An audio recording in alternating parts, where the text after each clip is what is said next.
Okay, I'm recording now. So I'll do the bit and then I'll do my exciting bit and I'll pass over to you and I'll try not to get too excited. Okay. A person asked Buddha, "Are you God?" And Buddha replied, "No." A person asked Buddha, "Are you an angel?" And Buddha replied, "No." Then the person asked, "Well, what are you?" And Buddha replied, "I'm awake." In today's podcast, I'm going to get really excited. I feel as though I'm like a little kid because I had an experience with working with another RTT therapist where some strange, crazy stuff happened. And I've just joined a new community called Quantum Elite. See the show notes, we'll put everything in there. And I've connected to the most beautiful soul, Bobbie Richardson, who is a light worker. Okay, so for those of you who don't know what light working is, because I certainly didn't, there are so many connotations.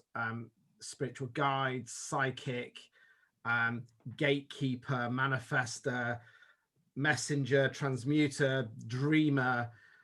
And I haven't a clue what it is really, other than I'm going to swear it seems bloody cool. So if you are not enlightened, if you are not open, this conversation may go a little bit past your brain. But we were just talking, and this is the equivalent of somebody coming out of the closet spiritually. So today I have Tracey with me. Hello, Tracey. Good evening.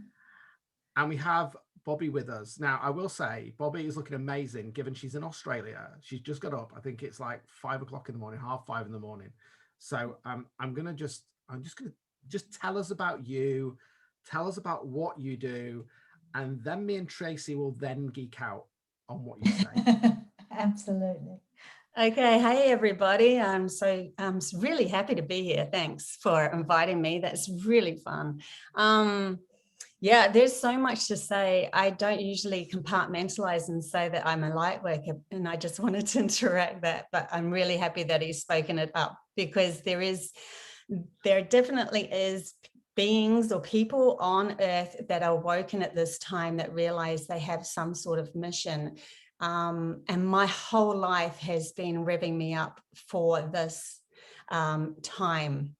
And that's because my mum could see things that others couldn't see, and she shut that down. And then I was past that ability, that gift, but I didn't shut it down. So I used it and I reeled in the reins, and I asked whoever was visiting me, like I would wake up and literally see things in my room that others couldn't see. I could interact with them.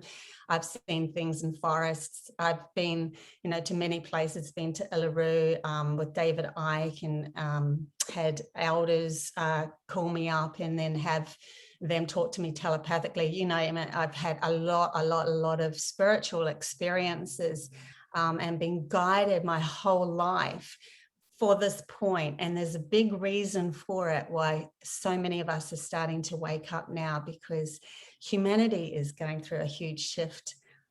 We are bringing in our intuition again. We're bringing in our spiritual side again. We're connecting to our soul. We're starting to realize that there's more than just the logical science of things. And that's why a lot of us are waking up at the moment. So yeah, I've got a lot of stories to tell, probably thousands, honestly. I actually started recording them for a while, and I've got them on my YouTube. So, but I thought it would just be a couple of recordings. It's now busted into number 6, I think. We're still going, so I still haven't got to the end.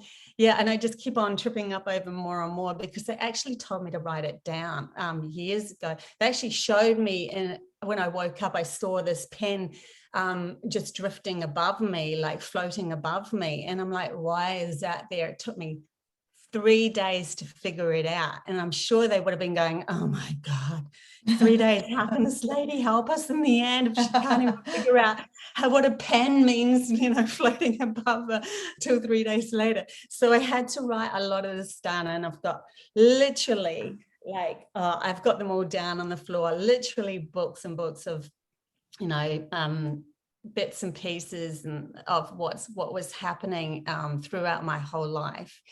Yeah. So the biggest turning point for me, there was quite, I'll say more than two, there was quite a few turning points. There was one turning point that happened when I was in my 20s. And I really, to me, although I saw these things, I wasn't spiritual. I was curious. I did get to see things like I'd had a child when I was 22, and I used to see her astral travel around until she was about 4 or 5 months. The babies that are born, they will travel to the mum and stay with them astrally. And so I would wake up thinking that my baby was with me, because I literally saw her come to me, and I'd be hugging her. And then I would wake up and go, where is she? And panic, thinking, oh my God, where is she? I had a waterbed at the time, because I'm quite old, actually. I'm 53. And I thought that she had gone into the crevices of the waterbed trying to find her, but she was back in the crib. And then I've actually seen my youngest daughter before she was born, when I was pregnant with her. And she looks exactly like she does now. But one of the biggest things, sorry, I sidetracked then, was when I was in my 20s, I was traveling to a place called Akaroa in New Zealand with a fiance of mine, a partner of mine.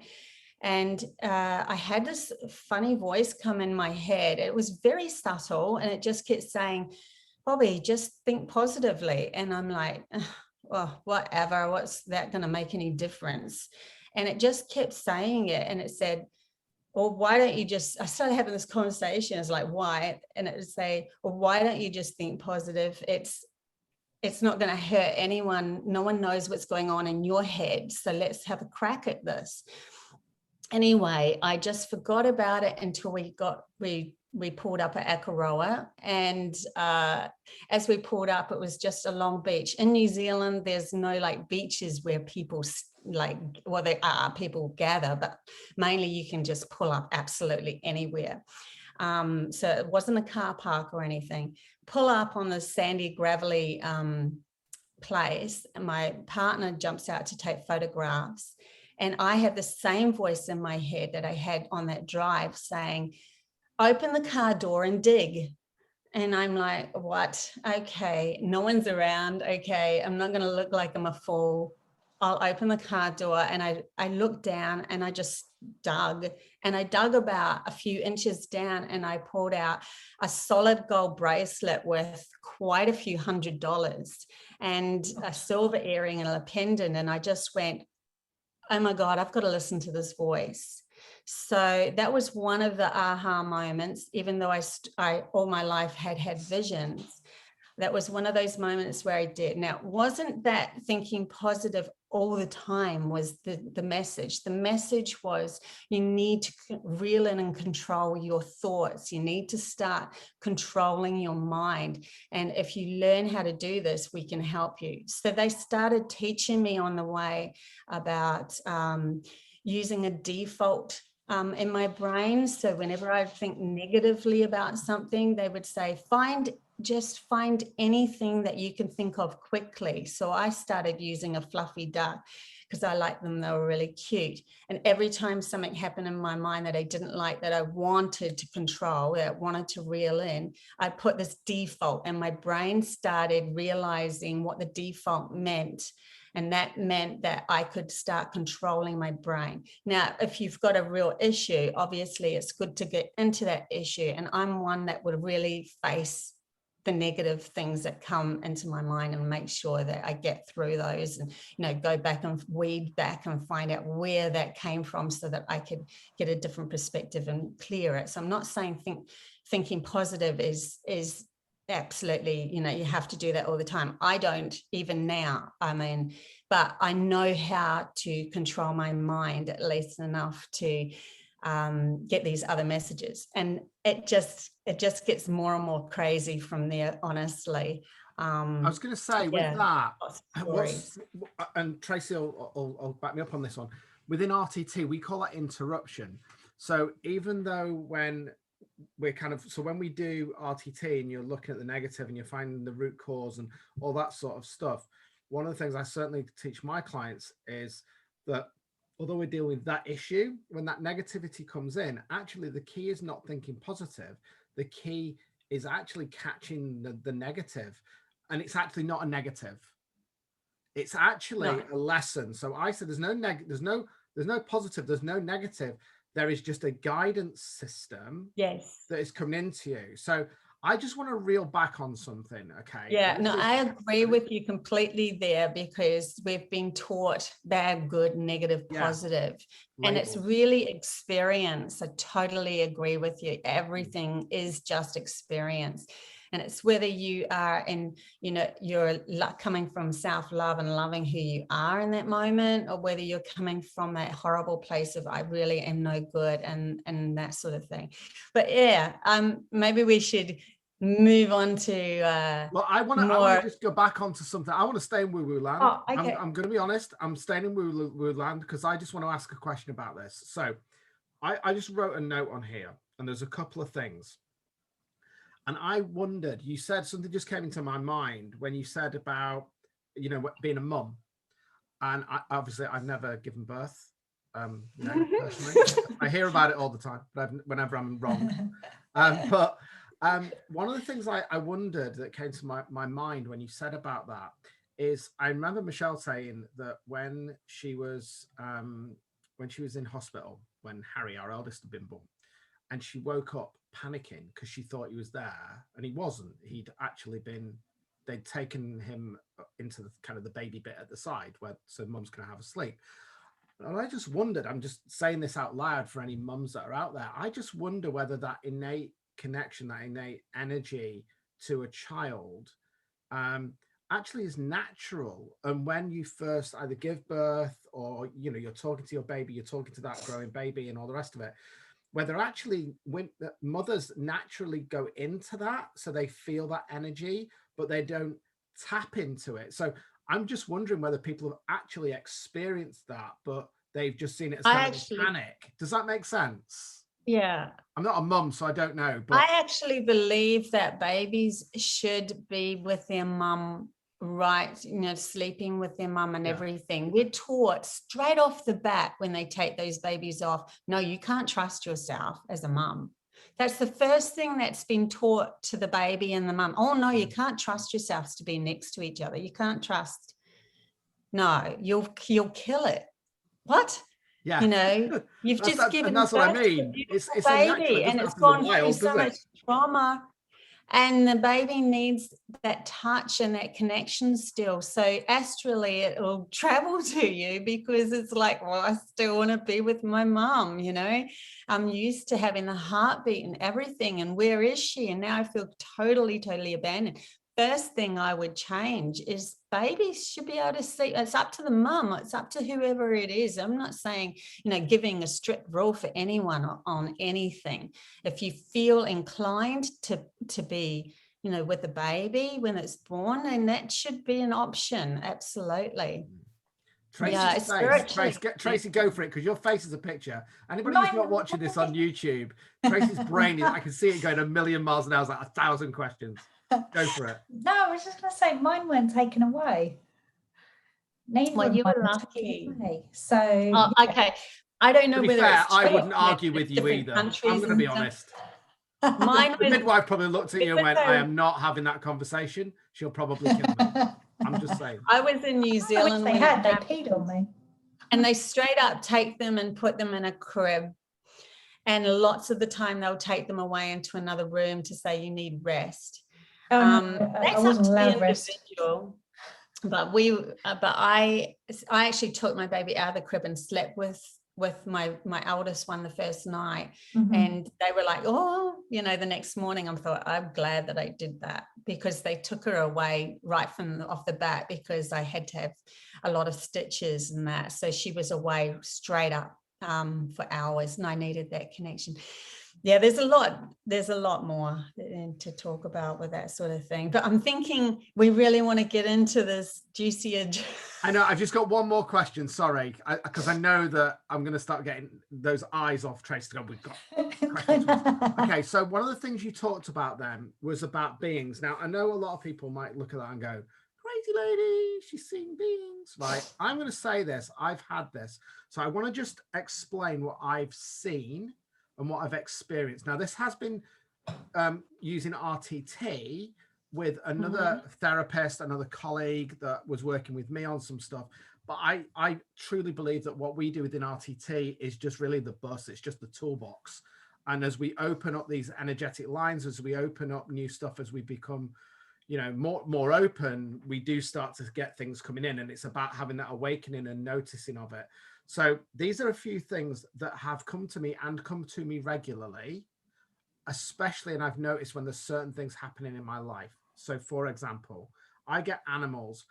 Elephant is an elephant's eye, very much eyes, but elephants, bears, wolves, and hawks quite often. Symbols. Now I know we are going to geek out on this bit, and this is why I'm asking this question. So I've only had this a few times, but I've had that kind of what I call the Transformers experience when Wiki is writing all that stuff all over. So I've had that come to me, and at the same time, I saw these different beings. Okay, and when I say I saw them, it was like 5K. It was as if I was in the room. It was an amazing experience. Also, I've had a lot of past lives, and when I say past lives, I mean spirits from a past life, not necessarily my past life. I've also seen demons, and I've also kind of had messages through that as well. So I've been told by a lot of people that I'm clearly connected, apparently.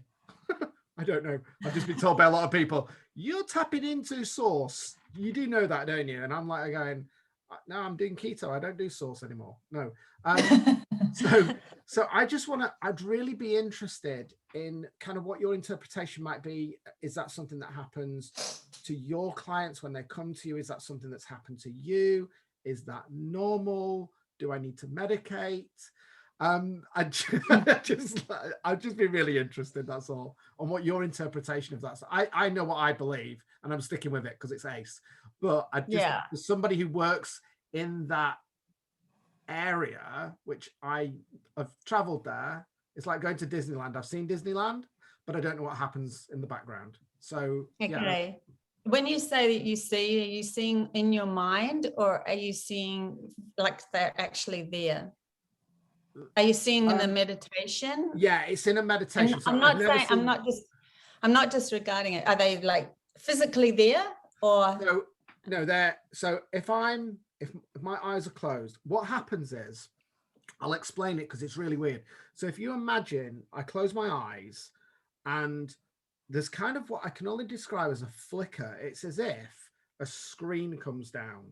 It's really, really weird, and I notice it. And it's as though it's time to focus. It's like a gateway opens. And as it then gets projected in there. And actually, it's more of an immersive thing. It's as if I've gone that way. So if my body's there, I wouldn't call it an outer body experience, although I have felt that. It's more as if I've kind of leaned into it, as though my body's switched off. I know I'm breathing and I know I'm there.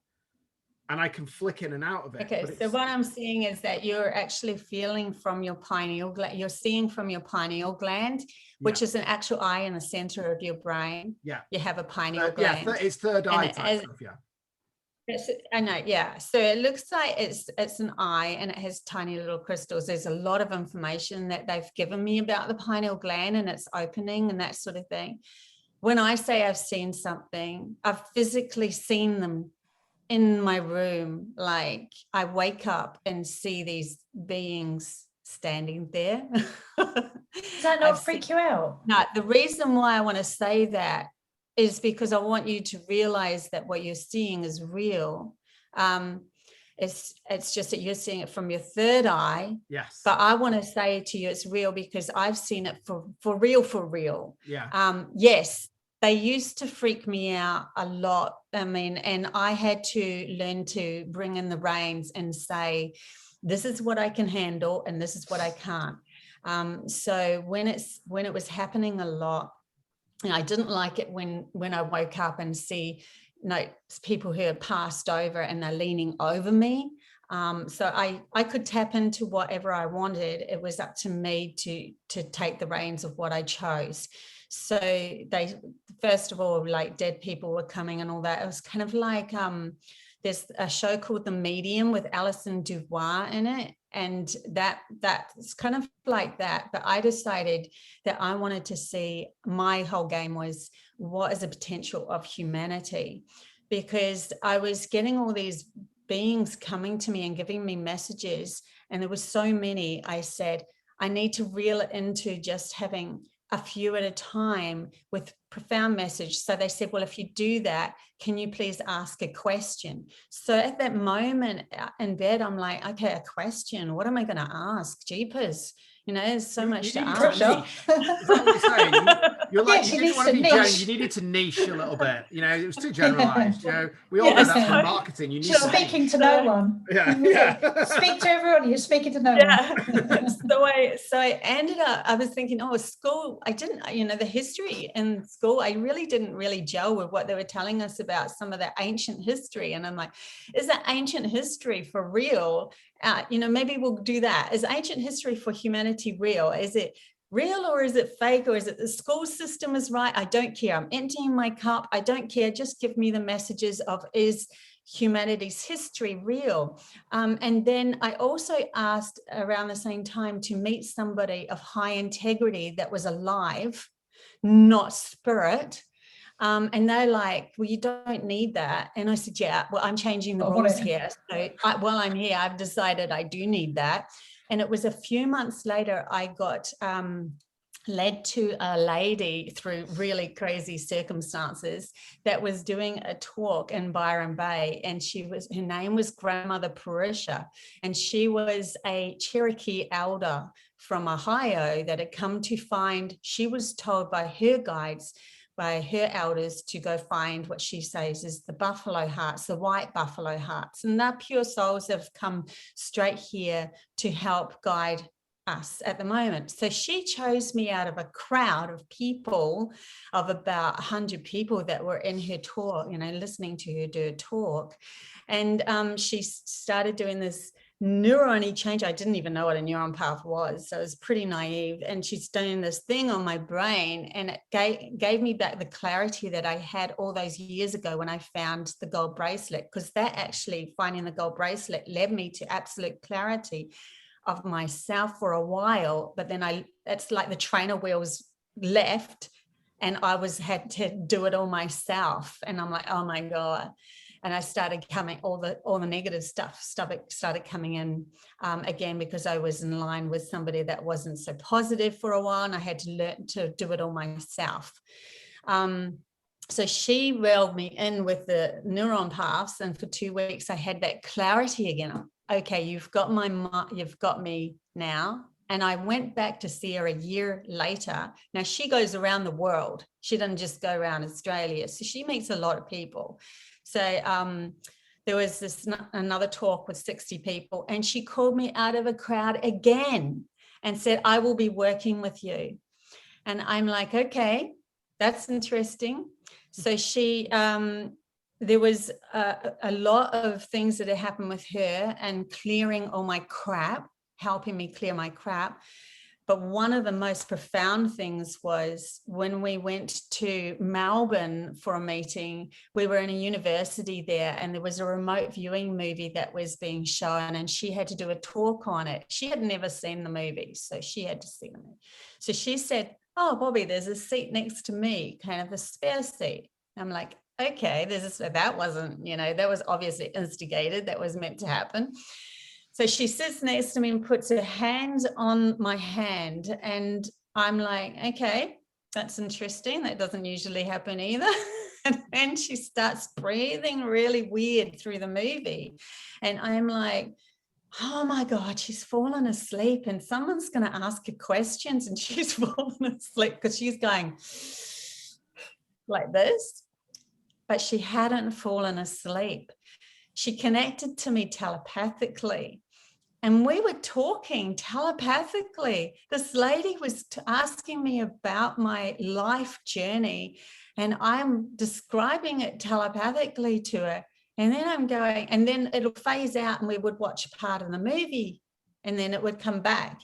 And the crazy thing is, after, when people were asking the questions, everything that we phased out to watch part of the movie was what the questions were on. Just don't ask me how all this happens. And then through the telepathic connection towards the end, because I'm actually, even though I see all this stuff, I just want so much confirmation. It's crazy. I'm constantly looking for more and more confirmation.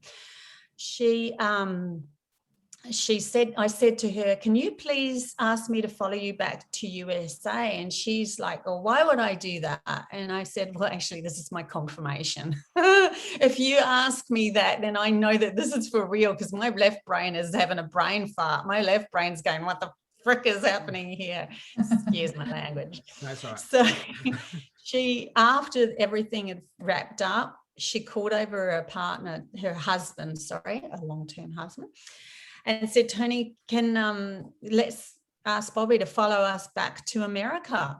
And Tony's like, huh? Because it's not something she would normally say, but she said the exact words that I asked her to say.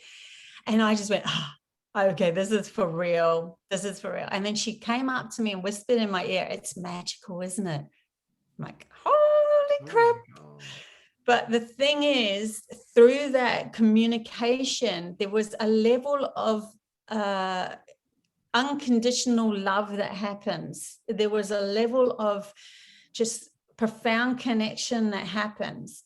And when I got back to where I was staying, because I don't come from Melbourne, I was staying with some friends. I was in my room kind of going a little nuts, going, hang on a sec, I feel like I absolutely love this lady. And in transitioning that to my left brain, going, you don't want to have sex with that lady. You know, there's a real weird feeling that happened, because I had never experienced that high level of unconditional love before in my life. And I had to break it down to, no, this is something spiritual. This is something different. This is something, a connection, you know, a profound connection to make this happen. So what happens is, as we raise our level of awareness and humanity, and we become more enlightened, we become more connected, and then this telepathic ability starts to click on. And it's not just with humanity, it's with the animals, it's with the plants, it's with higher beings that are giving us more wisdom. Our whole world expands, because telepathy is universal language. It's the language that they talk about in the Babylon kind of thingy, that is to do with our original language. But the reason why it was cut off is because thousands of years ago, we learned all we could about the right brain and the intuition and all of that connection. And we needed to learn what the left brain was all about. So we've had thousands of years now of learning what the left brain and the logical side of ourselves is meant to be about. And now we've come to the point, I believe I was told last year, December last year, that point is when it's clicking back in with our right brain and our intuition's coming back in. And the right brain holds imagination, where you can shift anything you want through the belief of your imagination. Our intuition comes back on, and it also has connection to source energy. Now, they showed me that they connected me with a guy called Dr. Ramachandran, who did a study on the brain of the left and the right hemisphere. And when he did this study, there was people that were born without the corpus callosum that joins the two hemispheres of the brain together. So he could talk to one part of the brain and then another part of the brain in this experiment of the same person. So he talked just to the left brain and he said, does God exist? And the person said, no. And then he talked to the right hemisphere and he said, does God exist? Of course. So So we had two personalities here of the same person that was coming through, because our right hemisphere, and I'm not saying everything is on our right hemisphere, I'm just compartmentalizing it because we are coming from a logical point of view. Our right and intuitive hemisphere holds the connection to source energy as well. Now, when that was severed, what happened was the left brain wanted to try to find something to take out, to help it, guide it. It had nothing to guide it. So we formed leadership. So we formed one or two people in charge of us all, because we had no source energy that could do that. Now we're bringing in the intuition again. So that means we can connect the two. And that means that our left logical brain can feel relaxed again about realizing it can feed in through source, get all this information, come back, put it into logical sense, compartmentalize it, bring it into this reality and create again like that. We're learning how to use these two like a yin-yang symbol together in perfect harmony. The reason why there is a war, I just want to finish this little bit. Go for it. The reason why there is a war that's happening at the moment is because we're coming from a warring zone with the left brain being in charge, and that was meant to happen. Source energy wanted to experience this left brain in charge to see what it was. We as humanity wanted to experience the left brain to see what it was like. And the reason why there's a war is because left brain was taken over and right brain didn't know what to do, and that was this war and squiff that happened.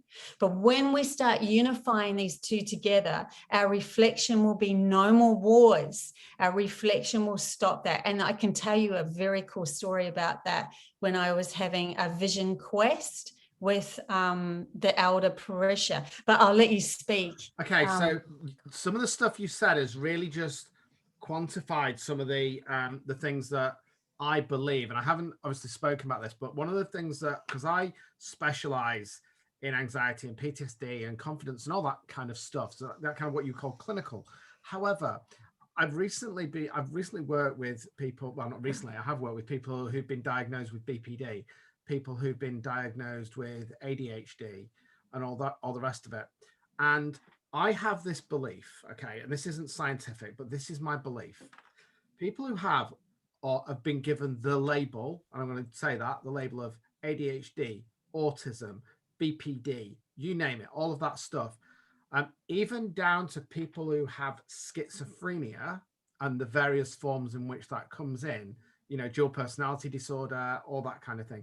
I am pretty convinced now that what that is that they are intuitively able to tap into source energy. They're intuitively able to tap into all the stuff that you're seeing, but they can't actually control it. So I've been working with a lad recently, and one of the things that we did for the transformation was about imagining that his mind and his brain is going at 100 million miles an hour, and that he's trying to drive. It was a BMW i8 was the car that he chose. And what we're saying with that is that your mind, you need to learn how to drive it like a car. So as all of this stuff is coming in, you need to be able to connect with it and drop down the gears. So I use that metaphor of going, when this happens, connect to the breath, connect with yourself, and then physically see yourself dropping down the gears, and then focus as you listen to the recording. And that has happened. There's a lot more work that could be done with him. But I don't have totally that goes with set, but I'm pretty sure that is so true. And what happens is maybe that left hand brain of people who are very cognitive thinking, neocortex, the newest part of our brain, are kind of stopping that from coming through because they are very left brain. So they're going, oh, no, we can't go there. That's dangerous. Instead of going, oh, I wonder why that's happening. I wonder what that is. But it's probably that totally goes with what I was told, because Spirit said to me, you know, to take the reins, which is driving my car. Oh. So then maybe the next thing, well, what they told me is, if you're taking the reins, ask the question that you want to have the answer to. So then they'll be focused on one question. And if that question is answered, then they can realize they can go to the next question and the next question, instead of having, because before all this, I just had random all sorts. So I was like a lighthouse and everything was coming to me. And I'm like, holy crap. Now I could handle it because I'm pretty grounded in my energy anyway, thank God. And I gave birth to a very grounded child. It was just gorgeous. So yeah, I think that the next step for them would be a good thing. Just ask them to ask a question. You taking the reins. Now you ask the question. You take control of where that next thing is going. I agree. The other thing go on, sorry. Yes. The other thing I was going to ask, something was it? Well, not just you said about, you know, that relationship with that lady, and you said it was like, you know, about having sex with that lady, but something that popped in my head straight away was Think and Grow Rich by Napoleon Hill. And he talks about sexual transmutation. And what they're saying is the most powerful energy that we have is our sexual energy. And when you channel that sexual energy, not into sex, but you channel it into desire, you create the mastermind, you do all that sort of stuff. That's when you actually tap into, you know, everything that you need to do. So we use sex to release that, but actually if we harness it, we can actually use it. And I just wondered whether that was kind of what you were trying to say, because that's in Napoleon Hill's book, Think and Grow Rich, which is a famous book. And that kind of made sense when you said about that feeling towards that lady, that connectedness, that oneness. And I wonder whether that's what we call purpose. And when we have real purpose and we have real desire, even if we have that, you know, that urge, that sexual feeling, maybe it's just the story that we connect to that feeling, because we do a lot of that with RTT. A lot of the stuff is people will go, oh, this is a feeling, here's what this is what I know, therefore it must be. But often when we work and look at root cause, they're not. This is what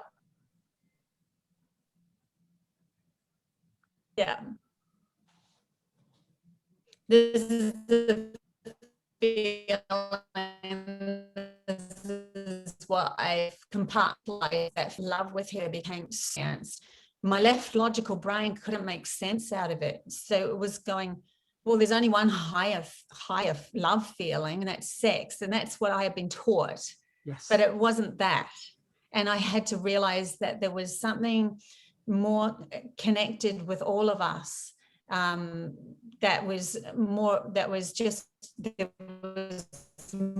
more to it than, and I'm not, I'm just feeling into, well, sex is, it's actually something that we can use, because there's energy that comes from that. There's two people coming together and you've got that duality thing happening, forming one energy again. So when you've got more, and even more people, not saying go out and have sex with everybody at all. I got to watch what I'm saying here. But there's no limits on this podcast. Whatever you want. You know what, everyone, each to their own. I don't dismiss absolutely anything, because this world is creating something brand new here, and that's really what we're discussing here. Is we're stepping into unknown territory. Nobody really knows what we're going to create here on earth, and as humans, and not even the Lightworkers. Nobody knows where these next steps is going to come into, and we have to trust this unknown. But what we can know is that connection is going to happen. These things are definite, because when we do connect, but where we take it for creation wise, nobody knows what's going to happen when that left logical brain, science and compartmentalizing and bringing it into storyline, linear storyline, how that's actually going to look with the intuitive, beautiful connection with everything, because we're creating something brand new here. We've learned a lot. We're stepping up into a whole new evolutional place. And lots of animals have been holding the information for us as well. Like when we start connecting to them, we're going to get a lot of wisdom from them. Well, because we have been just intuitively, honestly, because Oakley hasn't been on yet, has he? So Tracy's dog. Okay, we normally on the podcast will get a dog. One of our dogs will start barking. I just thought I'd say that. But I want. Sorry for cutting you off, because this is something I need to ask. So we have a new puppy. She's very, very ill at the moment. Penny's very, very ill, and she's just had an operation. We thought we were going to lose her. So I kind of went out to one of my Reiki friends and went, I need some distance Reiki. You know, I pulled in, we had the vet stuff, but I was also pulling in the universal stuff. Fingers crossed she's going to be fine. I kind of spoke to the universe, give me a sign and all that sort of stuff. So I put it was one of those, Tracy, the bottle with the waves. It was one of those moments. Send it out there. Don't ask how, just let it, just receive it. Anyway, so we've got, my wife, Michelle, is not really that spiritual in this way, but we believe we have a ghost, a spirit. Okay. And the reason he's called Mathew Williamson is because Penny often looks at it and we go, is it Mathew Williamson? And she goes, ruh, ruh, ruh, ruh. So we only call him Mathew Williamson because that's how she responds when she notices this thing. Now we're convinced that it's here. Now, when I was younger, we also had a King Charles Cavalier Spaniel, so both Spaniels, who used to do the same thing. So one of the things for me personally, and it just goes back to what we were saying before, is that I've always felt a presence. I've never seen anything. I don't know about Tracy. And dogs always seem to be tuned into that energy. You know, Oakley's got to have done that, staring in the middle of space. Oh God, he quite often stares over Paul's shoulders. Yeah. So whenever we have dinner, once I've finished, he automatically sits on my lap. We have cuddles after every meal, and he always turns and looks at everyone. And quite often he will just look beyond Paul, just to the side of him, like he's looking out in the garden, but he's not. And it's like, we often say, who are you looking at? And he's just... Animals will do that. Definitely. They definitely see into different frequencies, and probably kind of what I've touched on myself a little bit, like and cats do as well, obviously. Well, to me, it's obvious. So cats and dogs and all of that, they go, when they start connecting back with us, when we start talking to them telepathically again, we're going to learn all this new information. Can you imagine how much information we're going to learn off the wild animals that are out there that have been holding frequencies for us to connect with them again? There is so much information for us to gather about Gaia, about Earth.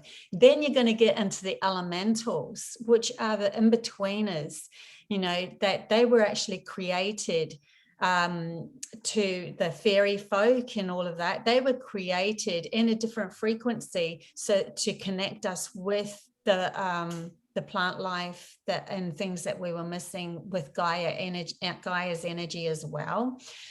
So they have a whole other world going on that we can connect to. It's going to expand, you know, crazy. Like, that's where all the fairy tales and that come from.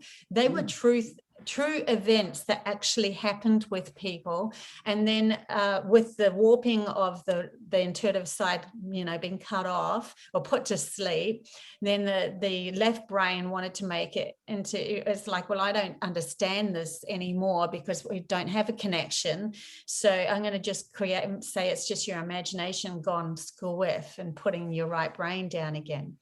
So what we're doing is we're really reeling in that part of ourselves that we've been putting down. We've been taught to put down our imagination and our intuition and our spiritual connections.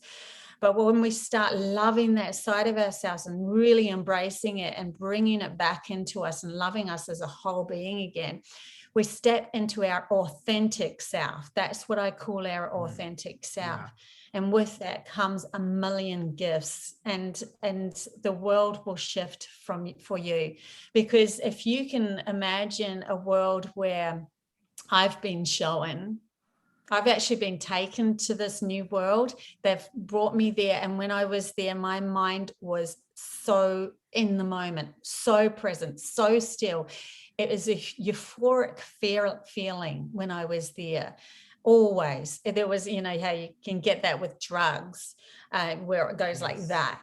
This was just was. Yeah. And it was beautiful. But also we could tell, you know, I was living up on a mountain in this with this experience, and I just had in my head that visitors were coming, and I've, you know, acknowledged, yes, that's fine. And then they teleported. We could live higher in the mountains, we could teleport to wherever we wanted. We're above the system cannot take us anymore, because we have these other really amazing gifts that start coming our way as well.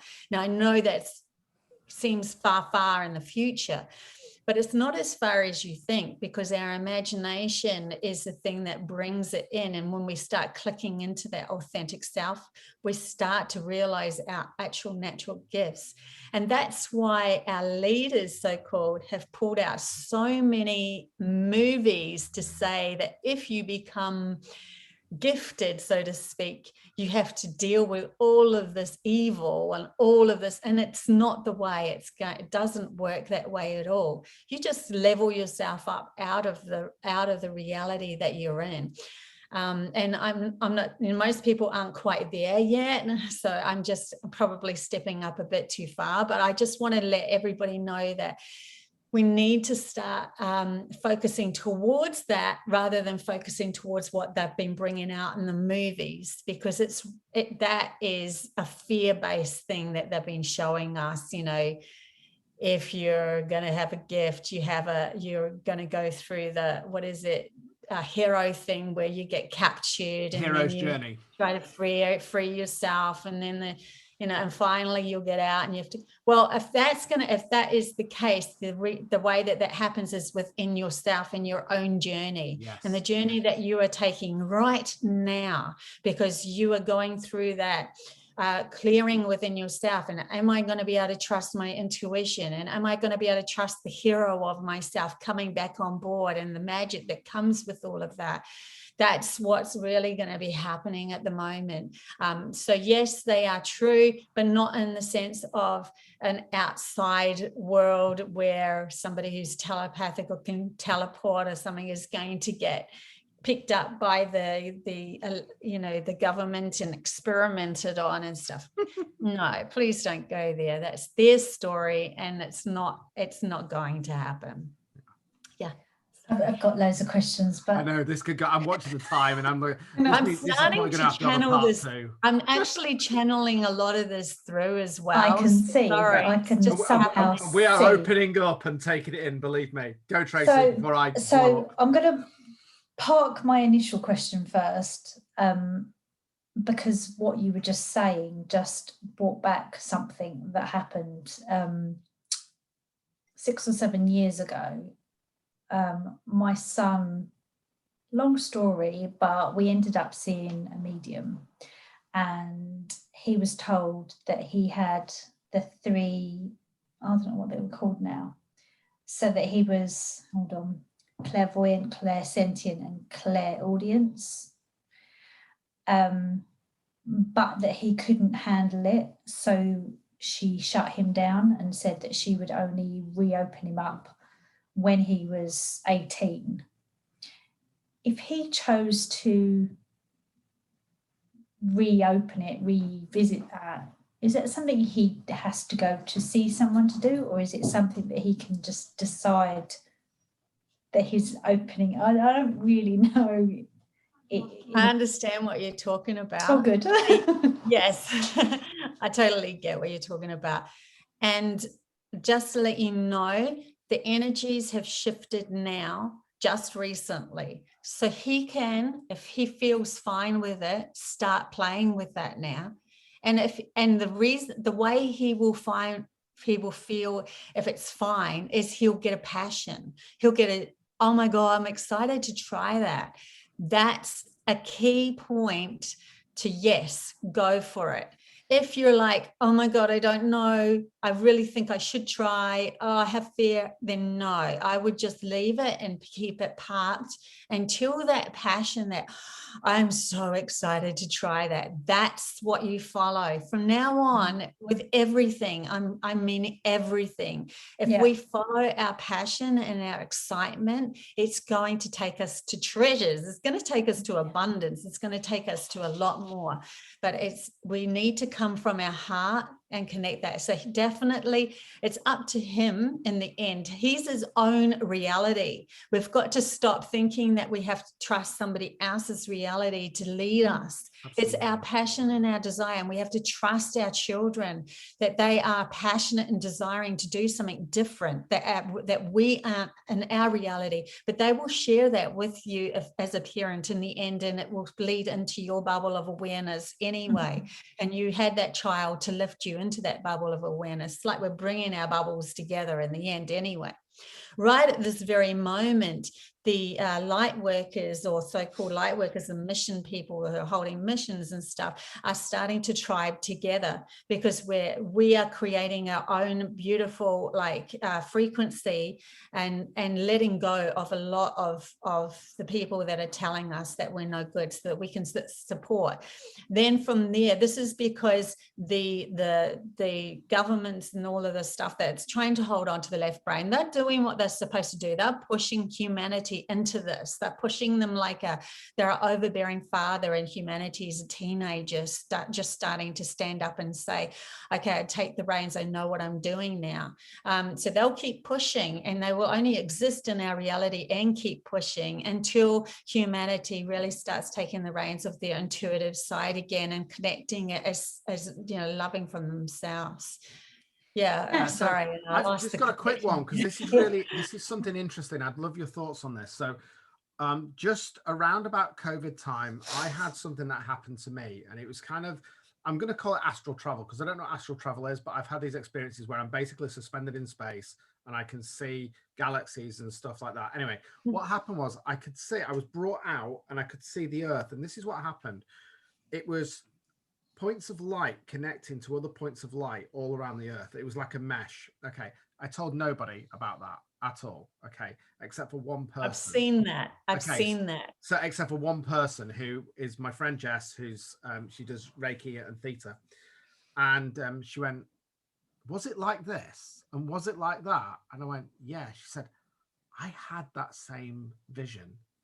And she said, and I've spoken to somebody else, obviously another friend of hers, who said, she's very connected, very grounded. I mean, she's now calling herself a witch. She's kind of gone full blown kind of in.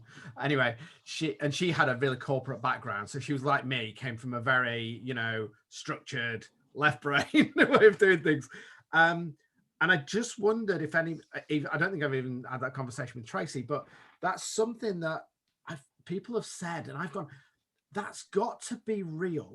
It has to be real, because she described it perfectly. I've still got the vision in my head. It's blocked in my head now.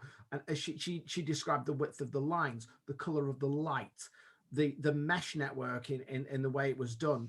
And the person she's spoken to, it wasn't preempted. And she described the same thing. And it happened just around COVID time. It was about March last year. It was around that time when I had this. That's when I started to open stuff up. March the 28th, 29th, I had already been told by benevolent beings on a date of the 20, they just said 28, 29. I didn't know if it was March or anything. I was visited by these blue etheric beings. And if you've ever seen The End of the Knowing with Nicolas Cage in it, it's very similar to the blue beings, the etheric beings, but very, very vivid blue. They were very white in that movie. Even the elder that I was working with said that's what we look like, the ones that have come to help. That's what we look like in our etheric form before we were here. So they came to me, and then they came as a spirit ball as well. And they lied down and said, when the governments fall, we need to appoint the seekers, and they will align with the parts of the earth that need recalibrating, and then the healers come in and heal those parts, and rebalance, help earth rebalance and stuff. So that's actually happening at the moment. So on this day, 28th, 29th, was when I was told 2 years ago if I wanted to meet oneness, I would have to take some medicine, and I don't take medicine. I didn't take any drugs or anything like that. Everything that I've been through has been drugless. But I had actually met some fella that had something, and I, for some weird reason, decided this night to experiment with a medicine. And that night I had a profound experience of everything that was taking place, that was going to happen with humanity, and going through to oneness and experiencing source as oneness. And it was so awesome. But I had to do a lot of clearing first. So the first thing that happened. Did anybody just see that, or was that me? I'm going to play this back on the video. Okay. So on your right hand side, what was it? I've just gone absolute. It was a light orb. Came from your left hand side at shoulder length. I get wisps of white energy coming out. I've actually recorded wisps of white energy coming out of my hands. I've recorded whispers of white energy coming out of my hands before and forming things. I've seen it before. That's another story too, because that's another gift that we can do. We can become light workers as an architects, and we can create even buildings in the end with this light that comes out of us. They've shown me that too. Sorry, I just let me stop you there, right? Okay, okay, because I was going to talk about source energy. I don't know if it will be recorded. Okay, but there was definitely what I would describe as a light orb came from your left towards you and then dropped down off the screen.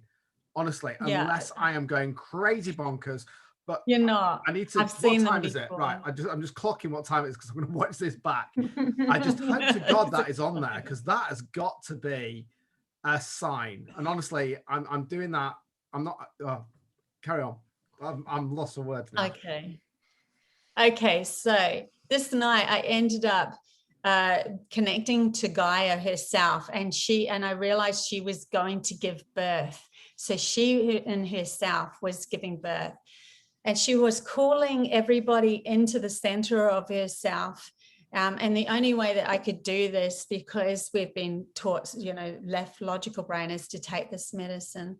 And so I ended up in the center of earth as a pillar of light.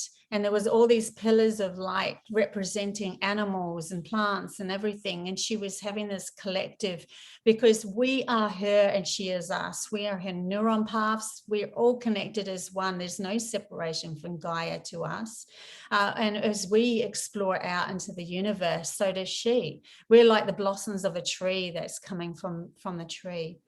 So this night she talked to me, and I realized I was representing humanity, and I was giving her that A-OK. She was giving me that A-OK. Yes, we're going to bring humanity back online, but only if you come back online and you dance your way through this. And I mean of higher levels of excitement and passion and all that sort of stuff, that you can come with her. Otherwise, you will be like a placenta falling back to the earth and going back to the start of evolution.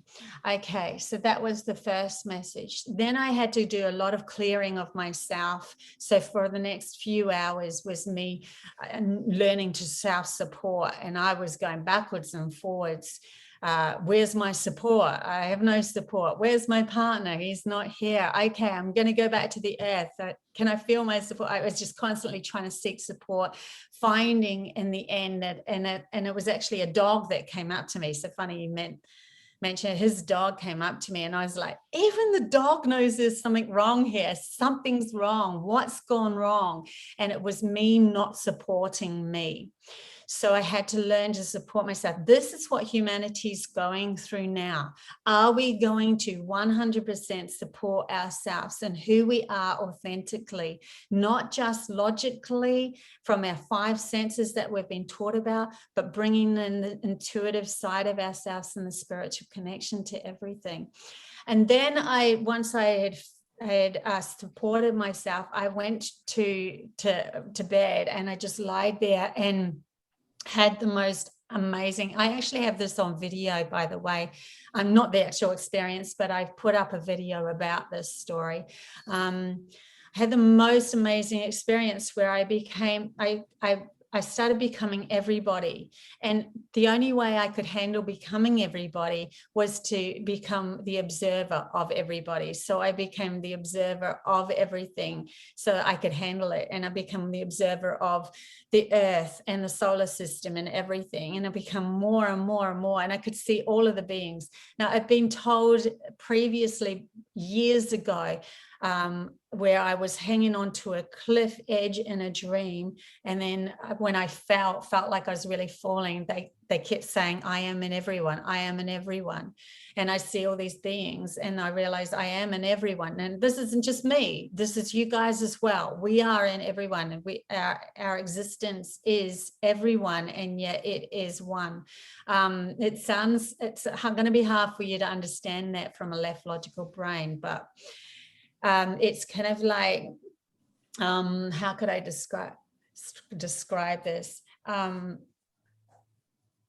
Okay, they're showing me, they're telling me to bring up Jill Bolt Taylor. She's a neurologist, and she had a profound experience where her left brain clocked out.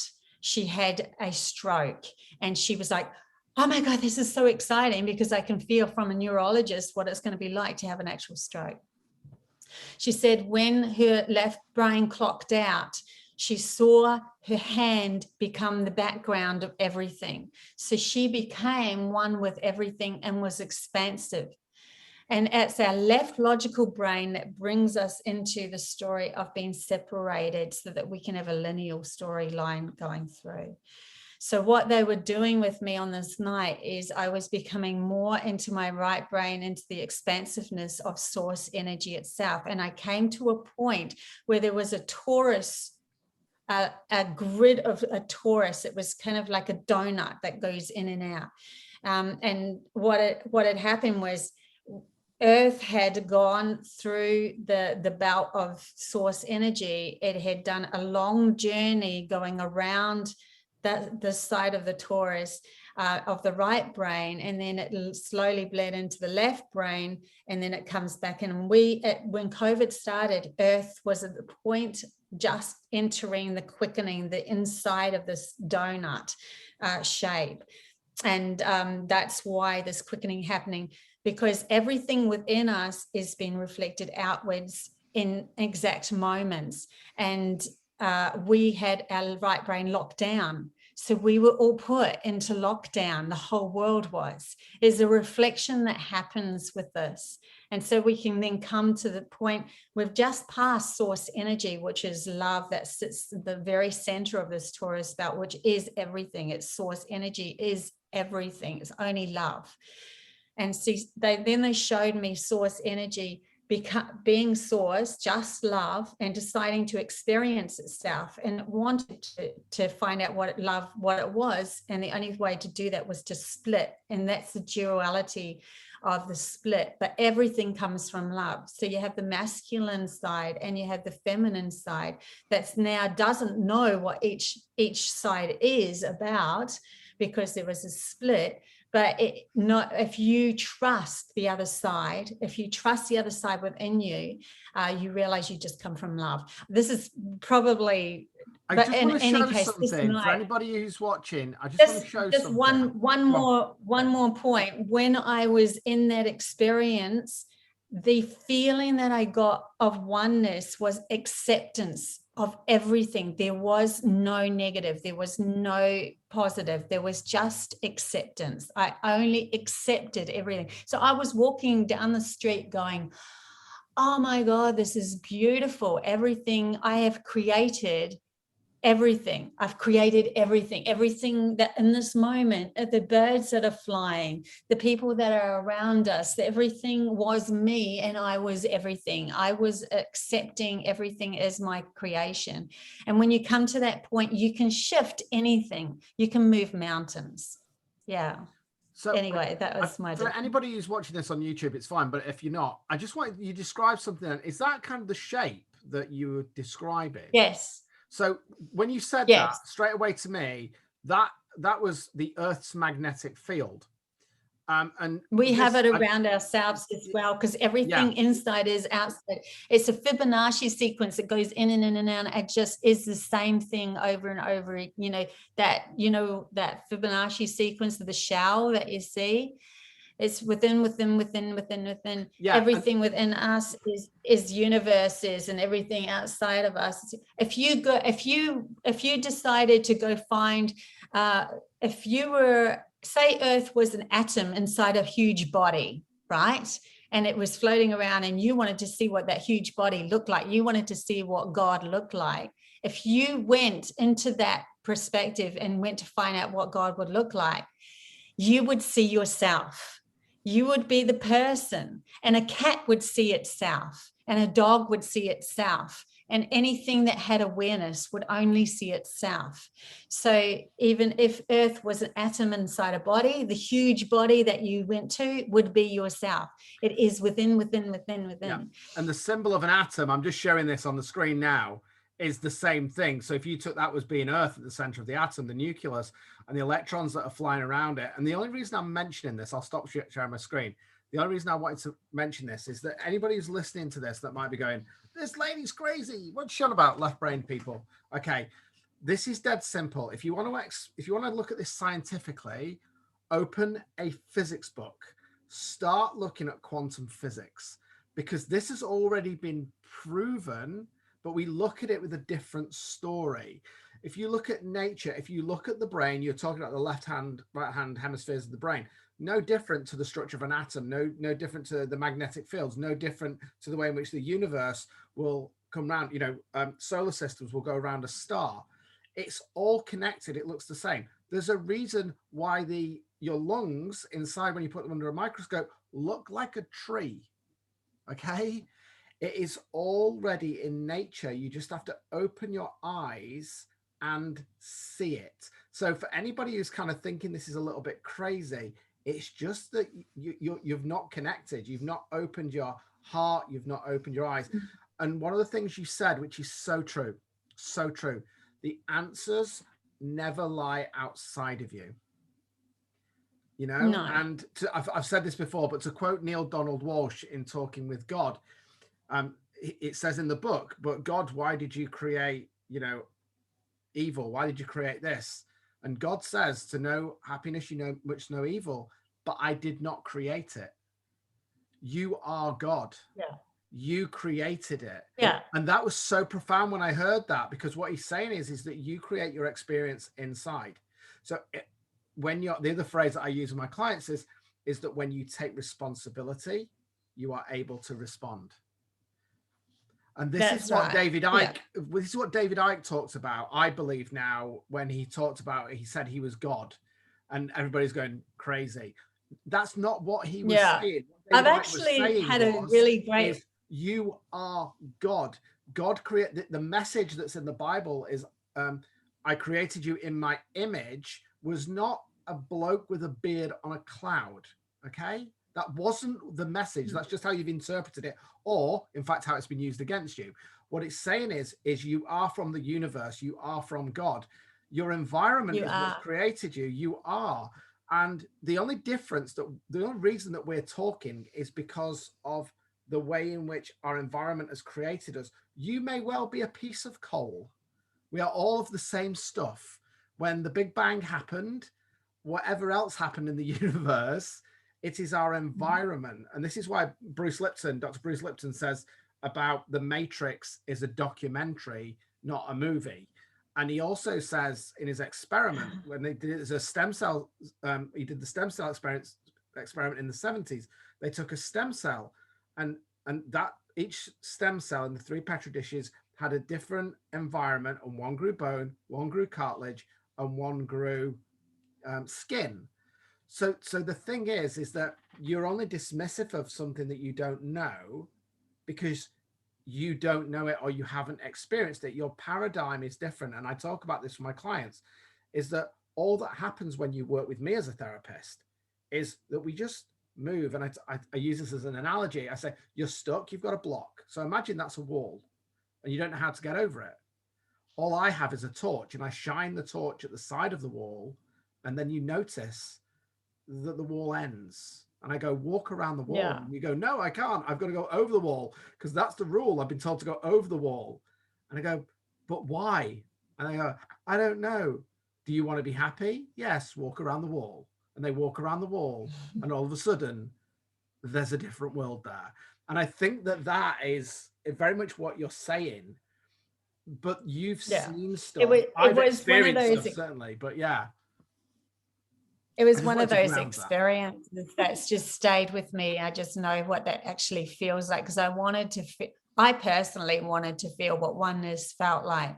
And it was the most beautiful experience ever in the end, after I cleared all my crap. And I believe this is where humanity is going to now.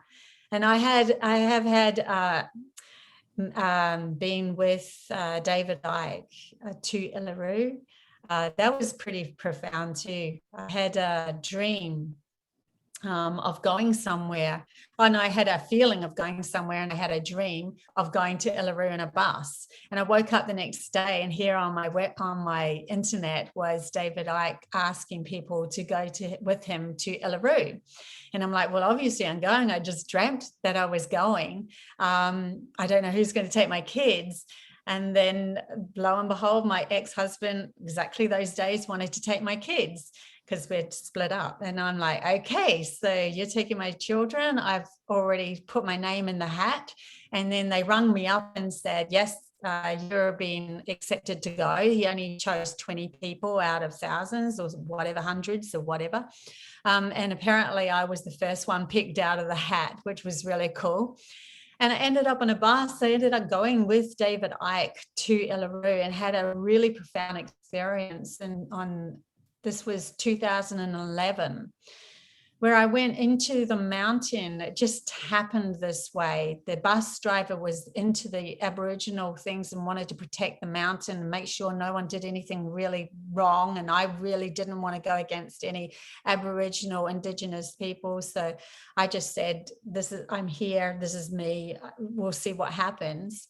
When I actually 15 minutes into getting to Uluru, started crying my eyes out on the bus, didn't even know why, felt completely embarrassed about it, but I'm like, okay, that's just happening.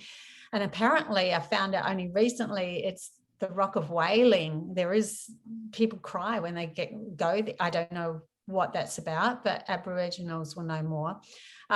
When I got to the rock, I ended up just walking around going, my Cherokee name was given to me by the elder Alana Wananahi, and Alana Wa is turtle, where I carry the code on the back of the turtle to lead people through to the new earth. Nanahi is fairy, creator of fairies. So I just said my name and left it. And then I went to the path that we were going to walk back to the bus, and I saw the bus driver, and he's like, I saw a turtle in the rock. And I'm like, turtle, that's my name, that's my name given to me. And he just grabs my hand. Now, no one was allowed to go into Uluru himself, but he grabbed my hand. I would have trusted him because he was in with the Indigenous people. So I followed him into the rock, and he took me to a place where there was two crevices, like tall crevices going up, and he squeezed himself inside. And then he said, can you see the turtle, as he looks towards this rock?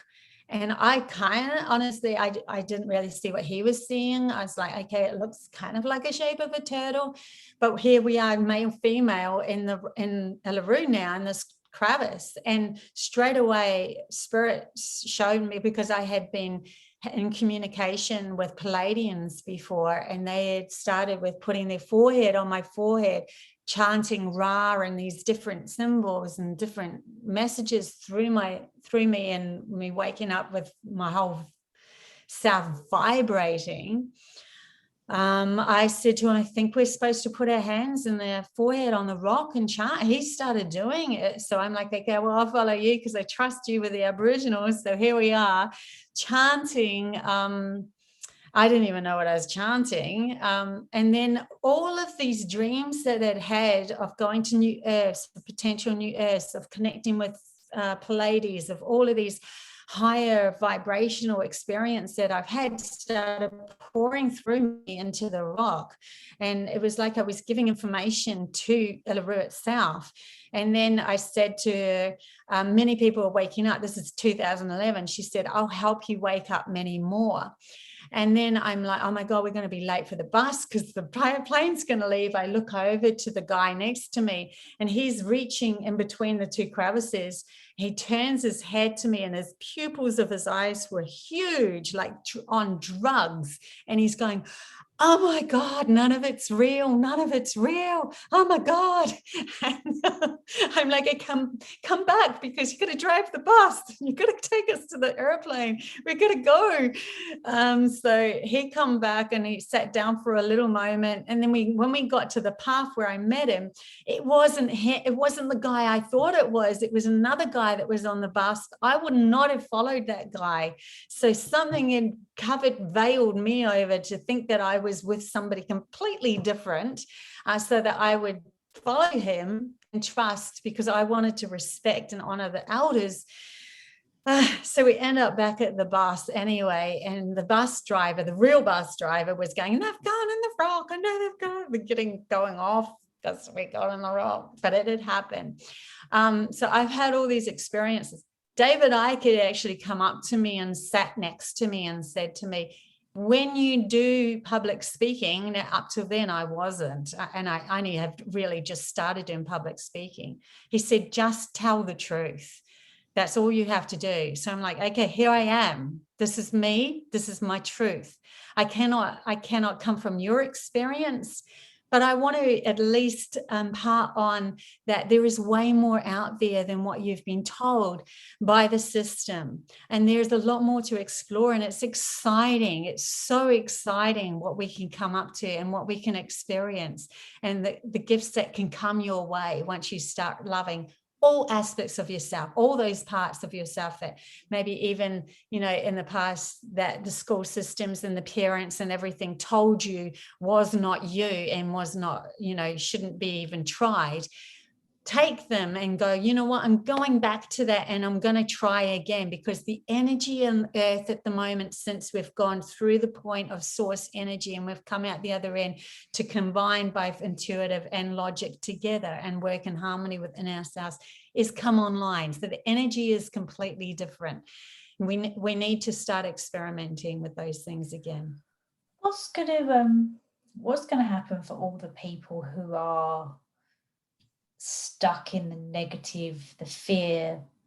What's going to happen to all those people? I've been shown in a dream, in a couple of dreams, but a really profound dream that I had where a reptilian dinosaur tried to attack and just left 3 marks on my arm, and then a huge rock representing humanity split into 3/4 to 2/3 to 1/3. And they showed me that 1/3 that doesn't come is like the placenta of the baby. And what happens, they show me, is a huge beach, and these salamanders is like they go back into source energy and they start their evolutional process again. To them, they might feel like they're still human and they're experiencing from that point of view of themselves, but what they'll see is things coming to attack them, because as a salamander, they're vulnerable. They've just come out of the sea. They're just trying to figure out themselves, and they're having all of these, monsters coming at them. And I'm sure we've seen movies like that, horror movies and that, of monsters, insects growing massive in that. Well, they will experience more of that in line with that, and they will go through the evolutional path again to come back. Nothing gets lost. Everything is one. Seen maybe from a mental health point of view? Do you think that might be how that person might experience it. You know, those that aren't willing to. So one of the things that I always say is I think there's always choice. I'm never anti-drugs. I'm never Always anti choice. anything like that. But I'm just wondering if that, you know, those people that are quite close, and we're finding that a lot now, aren't we? That there are people that are vehemently now quite strong about, you know, this is wrong and we can't do this and we can't do that. So I just wonder if that's, you know what, we could talk for hours. I'm actually just looking at the clock now. It's just going to 10 o'clock in the evening in the UK. And if we carry on, it'll be 10 o'clock in Australia, I'm pretty sure. So I warned you guys. I have a lot of stories. I know we're going to have to get you back on, but I have one question, and then I'm going to get Tracey to ask we ask all our guests a similar question. We haven't done this for ages. It's Tracey. I can't remember what it is. What about the quote? The quote. Oh, yes. Right, Yes. okay. Sorry, you didn't hear that. Didn't actually. Sorry. Yeah. It's late.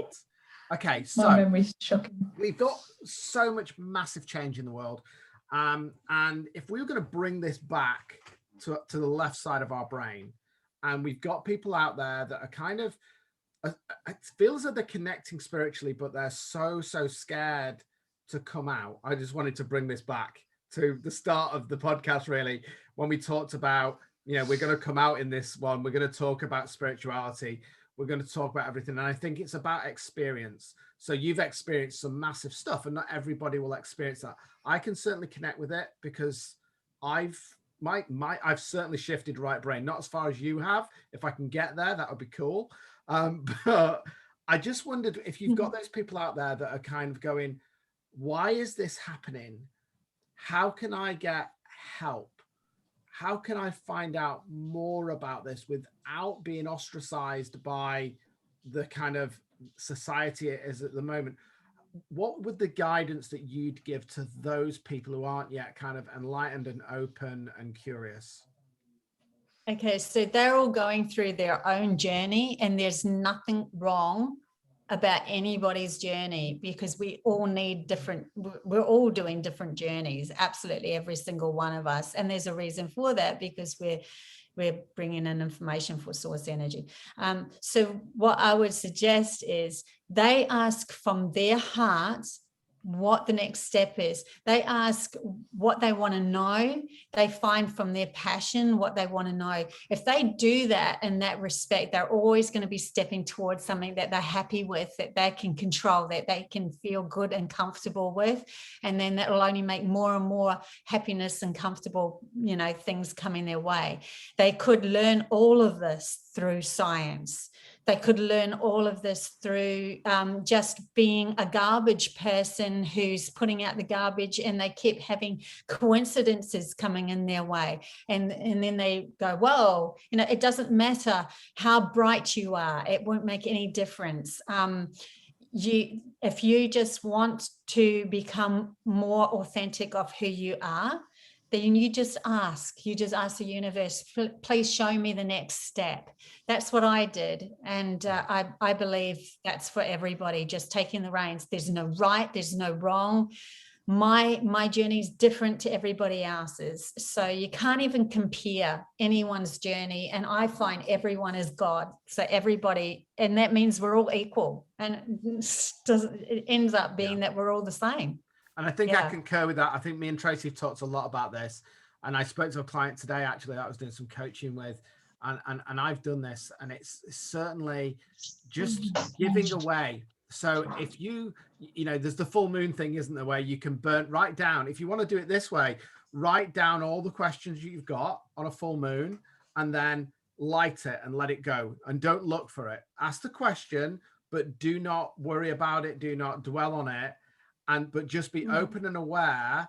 There's another thing that we do, and I've just done this recently, actually, and Tracey knows this with Joe Bullock, who's been on the podcast a couple of times. And one of the things we want to do is ask a question and then pick a sign. So don't pick anything like normal, but just pick something that. So I did one recently. It was a peacock. I asked a question to the universe: is this happening? Da da da da da. And I asked for a sign. And nothing happened for a week. I sat down and my wife and I had an argument because I didn't want to watch The Simpsons. I like The Simpsons, but I didn't want to watch it. And she went, we're watching it. I don't care. Okay. That particular episode of The Simpsons was when he has this weird thing and he goes to Port Mary, and I can't remember what the show is called. And lo and behold, okay, there's a peacock on there. I can even show you on my phone because I took a photograph of it because I went, rewind Sky. And I went, get my phone, click. Right. Thank you, universe. Yeah. You've given me the sign. So that's another, and that's fun. That's a fun way of doing it.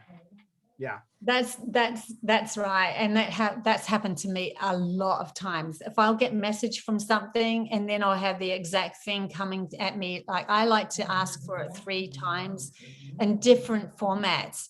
And then okay, now you've got my attention, because you need to get that confirmation coming through. And if it's for real, it will come through. Yeah. And if it's not, and you've let it go and it doesn't matter, and then you move on to the next, whatever the truth is of the next thing that comes. But I've definitely been told by Earth herself, by Gaia herself, the way that we go forward is don't worry about the mess and everything that's happened. You need to raise your vibration. So dance your way through this. She said, dance your way through this. This is how we do it. We just keep going towards, and you can't miss the boat then, because you're always going towards your happiness. So there's nothing, you might as well just try that, because if you don't, you're going towards fear anyway. So you might as well try going towards your happiness and seeing where that actually leads. It's an easy path, really. Yeah. Okay, Tracey, do you want to ask the question? And then we'll wrap up. Yeah, my mind is just I know, this has been amazing. I blow people's minds. I've got to wrap it up because we'll be here all night, honestly. I do that all the time. I blow people's minds and then I'm like, okay, they need to have a rest from me for a while. Oh, no, I don't need that. I'm taking this energy. My vibration has gone through my head at the present moment. I know. So I'm just like, I am never going to sleep. Yeah. Okay, we like to ask everybody who comes on and shares their story with us, if you could pick one quote or something profound that you've heard or come up with yourself that you could share with our listeners, what would it be? My quote would be from my mum when I was growing up, and she said, anything is possible. Simple. I love that. Amazing. I love that. That is absolutely so profound, isn't it? So thank you so much. We're going to have to get you back on again. And I just want to finish with a couple of kind of phrases maybe for people. And I'm going to bring this back to maybe what we do within RTT. And that's that, the mind loves the unknown. It loves images whose meaning is unknown, since the meaning of the mind itself is unknown. And the man and woman can learn nothing except going from the known to the unknown, so it can become known. So I just want to say thank you so much. I love that. You know me, Tracey, I always like to finish on a profound quote. I need a drink. So thank you very much. And I think the message, everybody's laughing at me now. And that means we know everything. Yeah. If you can make sense of that, then you're... I love it. Sense of it now. I'm going to make sense of it right now. So I think the message that we need to get from this is that, know that you don't know everything, and to know that you're on the right path. Really, it is about being authentic to yourself, finding your purpose, but most of all, actually find happiness in whatever you're doing. And I think with that, we'll finish there. So thank you so much. We will have to get you back on. Thank you. I want to talk Palladiums next time, because that's my next ones, and not the London Palladium. That's a completely different show. But yes, thank you so much. It's been amazing, Bobbie. Thank you. Yeah, thank you. Thank you for the opportunity to speak. I'm so happy to be able to just get this all out. Yeah, that if people want to know more about Bobbie, if people want to know more about Bobbie, in the show notes we will put all the links, we'll put all the stuff, we'll put the stuff on Quantum Elite in there as well, so you can see Bobbie and myself actually in Quantum Elite, and a load of other people who are kind of opening the 5D experience for people. So if you want to know more about that, then Quantum Elite is definitely a place where you want to go. But we'll put all that in, we'll put the links to your YouTube channel. But I just want to say thank you so much. And with you. that, I think we'll end it there. So thank you so much, and goodbye, everybody. Thank you for listening. Bye. Bye.